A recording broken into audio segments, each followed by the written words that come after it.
In a small, bustling town filled with the hum of engines and the clang of tools, Ethan, a struggling mechanic, worked tirelessly to keep his modest repair shop afloat. Life hadn't been kind to him, with bills piling up and dreams of a better future slipping further away. Ethan found himself questioning if he'd ever escape the cycle of hardship. One fateful afternoon, a sleek vintage car pulled up to his shop. It was unlike anything Ethan had seen before, and stepping out of it was Helen, a poised and elegant woman in her 70s. Little did Ethan know, this brief encounter would forever alter the course of his life. What began as a simple repair job turned into an unexpected conversation about ambition, wealth, and the meaning of happiness. When Helen made a shocking proposition to marry her in exchange for financial security, Ethan was faced with a choice that would test his character and reshape his understanding of what truly mattered. This is the story of a man's journey from desperation to redemption, a tale of second chances and discovering the profound truth that life's greatest riches aren't found in bank accounts, but in the connections we build and the lives we touch. Ethan wiped his hands on a grease-stained rag, examining the vintage car that gleamed under the dim lights of his modest repair shop. It was a rare beauty, meticulously maintained. The car's owner, Helen, stood nearby, her presence as striking as the vehicle itself. With silver hair elegantly styled and dressed in a tailored coat, she exuded an air of authority that made Ethan feel small in comparison. "This car's a masterpiece," Ethan said, his voice filled with genuine admiration. "Thank you," Helen replied, her tone calm but firm. "It's been with me for decades, a reminder of simpler times." As Ethan worked, they struck up a conversation. Helen's sharp wit and insightful comments intrigued him. She wasn't like the wealthy customers he had dealt with before, aloof and detached. Instead, Helen seemed genuinely interested in Ethan's life, his struggles, and his dreams. "Do you ever think about what you'd do if money weren't a problem?" she asked suddenly, her piercing gaze catching him off guard. "All the time," Ethan admitted, leaning against the car. "I'd expand the shop, maybe hire some help, build something that lasts, you know? But right now, I'm just trying to keep my head above water." Helen nodded thoughtfully, a faint smile playing on her lips. "Ambition is admirable, but it can blind us to what truly matters. Do you think wealth is the key to happiness?" Ethan hesitated, then shrugged. "I don't know about happiness, but it sure makes life easier." Helen's expression softened. "Easier, perhaps, but not better, not in the ways that count." Their conversation lingered in Ethan's mind long after Helen had left. The next day, he was stunned when her driver returned to the shop with an invitation to meet her at her estate. Curiosity, and the possibility of more work, drove him to accept. As Ethan arrived at Helen's sprawling mansion, he couldn't help but marvel at its grandeur. The towering gates opened to reveal manicured gardens and an imposing stone structure that seemed to belong to another world. Inside, Helen wasted no time. She offered him tea and then made her proposition. "Ethan, I need a companion, someone I can trust. I'm offering you stability, a future free of financial worry, in exchange for a practical arrangement. Marriage." Ethan stared at her in disbelief. "Marriage? But why me?" "Because you're honest," Helen replied, her tone steady. "And I believe you have more potential than you realize." Ethan sat in stunned silence, the weight of Helen's words hanging in the air. Marriage? The very idea seemed absurd, yet as she explained her reasoning, her calm demeanor and matter-of-fact tone made it hard to dismiss outright. "I'm not looking for love, Ethan," Helen clarified. "This is a partnership. You'll have financial security and a comfortable life, but more importantly, you'll help me navigate the complexities of mine." The thought of escaping his mounting debts and relentless grind was tempting. That night, as Ethan lay awake in his cramped apartment, he wrestled with the decision. On one hand, it felt wrong marrying without love. On the other, It was an opportunity he might never get again. The following morning, Ethan returned to Helen's estate, his resolve hardened by ambition. "All right," he said, meeting her gaze. "I'll do it." Helen's faint smile revealed no surprise, as if she'd known his answer all along. Days after their quiet, unstated wedding, Ethan moved into the mansion. The transition was surreal. The sprawling halls, marble floors, and priceless artwork felt like stepping into another life. But amidst the luxury, Helen maintained a practical and reserved demeanor. One afternoon, curiosity got the better of him. Wandering into her private study, a space Helen had deemed off-limits, Ethan noticed a stack of papers neatly arranged on her mahogany desk. Among them was a legal document titled "Last Will and Testament of Helen Langford." His eyes scanned the text, his heart pounding as he read. Helen had willed her entire estate to charity. Every penny, every asset, even the mansion itself. There wasn't a single mention of him.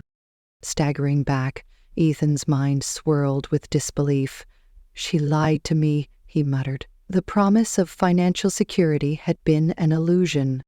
That evening, Ethan avoided Helen, his thoughts a chaotic mix of anger and betrayal. But beneath it all, a small voice whispered something deeper: shame. Exercising her survival instincts, Ethan tracked her way to Major Kelly's office in the lead. Ethan avoided Helen for days, his mind grappling with the truth he'd uncovered. Every interaction with her felt strained, though Helen, ever composed, didn't press him. Her calmness only fueled his frustration. Why hadn't she told him? Why offer him this arrangement, knowing he would gain nothing from her wealth? One morning, Helen found Ethan in the sunlit dining room. She set her teacup down and fixed him with a knowing gaze. "Ethan, I've noticed you've been distant. Is there something you'd like to discuss?" "No," he replied quickly, his eyes avoiding hers. "I'm fine." Helen's sharp gaze lingered for a moment before she nodded. "Very well. If you're up for it, I'd like you to join me today. There's something I want you to see." Curiosity and a need for distraction led Ethan to agree. They drove to a modest community center nestled in the heart of the city. Unlike her opulent mansion, the center was bustling with families, volunteers, and children playing in the yard. "This center," Helen explained, "is one of the many projects I've supported over the years. It's a place where people can find help, hope, and sometimes a second chance." Ethan hesitated as Helen handed him a pair of gloves and directed him to a room being repainted. "Let's see if you're as handy with a paintbrush as you are with a wrench," she teased. At first, Ethan worked reluctantly, unsure of his place in this unfamiliar environment. But as the hours passed, something shifted. The genuine gratitude of the staff, the laughter of children, and the sense of purpose in the air stirred something in him. By the time they left, Ethan was covered in paint, but felt lighter than he had in weeks. He watched Helen move through the center with ease, encouraging volunteers, sharing quiet moments with struggling families, and listening to those in need. She wasn't just funding these places, she was a part of them. "That was different," Ethan admitted, as they drove home. Helen smiled faintly. "Different isn't always bad." Over the next few weeks, Helen invited Ethan to join her at more charitable projects, serving meals at shelters, delivering supplies to struggling families, and speaking to teens about finding purpose. At first, he participated out of obligation, but slowly he began to feel the impact of their efforts. One evening, after a long day at a youth center, Ethan sat across from Helen in the library. "Why do you do all this?" he asked. Helen leaned back in her chair, her expression soft. "Because I've learned that true wealth isn't about what you have, it's about what you give. Helping others gives my life meaning, and I hope in time you'll find the same." For the first time, Ethan saw Helen not as a wealthy benefactor or a business partner, but as someone with a deep, unwavering sense of purpose. And for the first time, he began to question the kind of man he wanted to become. Ethan sat on the back patio of Helen's mansion, staring out at the sprawling gardens bathed in the warm glow of the setting sun. The tranquility of the scene contrasted sharply with the storm raging inside him. Helen's words from the youth center replayed in his mind. True wealth isn't about what you have, it's about what you give. He sighed, his hands gripping the edge of the chair. He had entered this marriage for the promise of wealth, yet here he was, questioning everything he thought he knew about life, success, and himself. That evening, over a quiet dinner, Helen broke the silence. "Ethan, I can sense there's something weighing on you. Speak freely, I won't judge." Ethan hesitated, his fork hovering over his plate. He finally set it down, running a hand through his hair.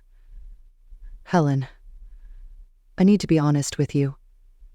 When I agreed to this arrangement, it wasn't because of you. It was because I thought it'd fix my life. I thought your wealth would solve all my problems."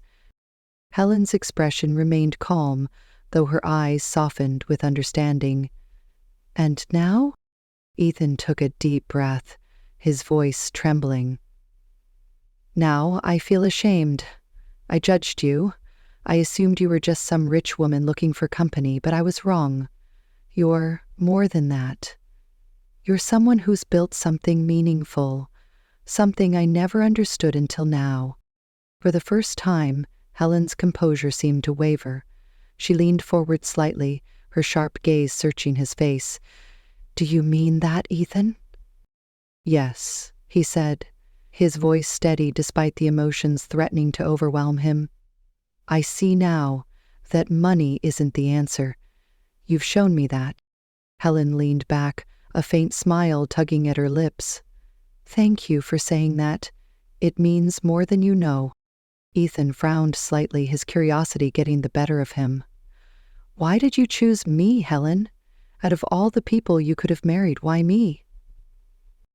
Helen's smile widened, but her eyes were thoughtful.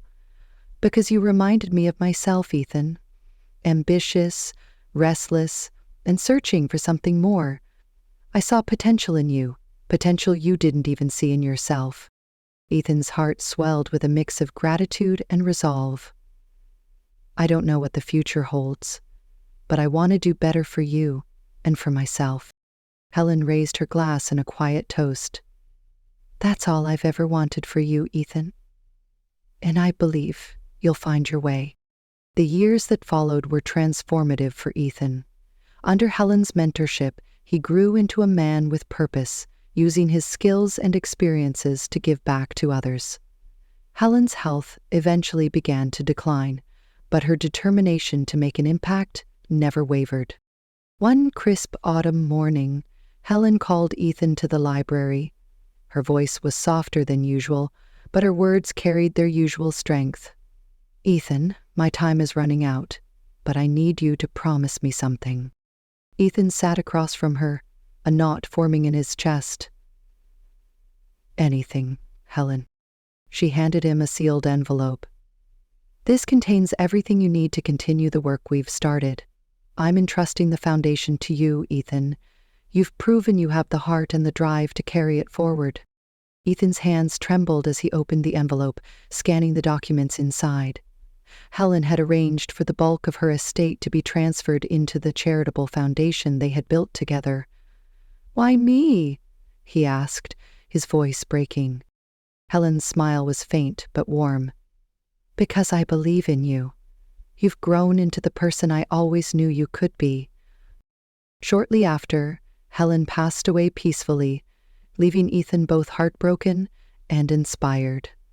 Standing at her graveside, he silently vowed to honor her trust and continue her mission. In the months that followed, Ethan threw himself into the work of the foundation. The once humble mechanic became a force for good, dedicating his life to serving those in need. Whether it was funding shelters, building community centers, or mentoring young people, Ethan poured his heart into every project. Though the mansion now felt emptier without Helen's presence, Ethan found solace in the legacy they had created together. Her portrait hung in the library, a constant reminder of her wisdom, strength, and faith in him. Years later, Ethan stood in the bustling headquarters of the foundation, surrounded by volunteers and staff. On his desk sat two items: Helen's portrait and a crayon drawing from a child who had benefited from their work. Both were symbols of the journey that had transformed him. Looking at Helen's portrait, Ethan whispered, "You taught me that wealth isn't about possessions, it's about purpose. Because of you, I found mine." This story reminds us that life's greatest gifts often come in unexpected forms. True success lies not in what we gain, but in the lives we touch along the way.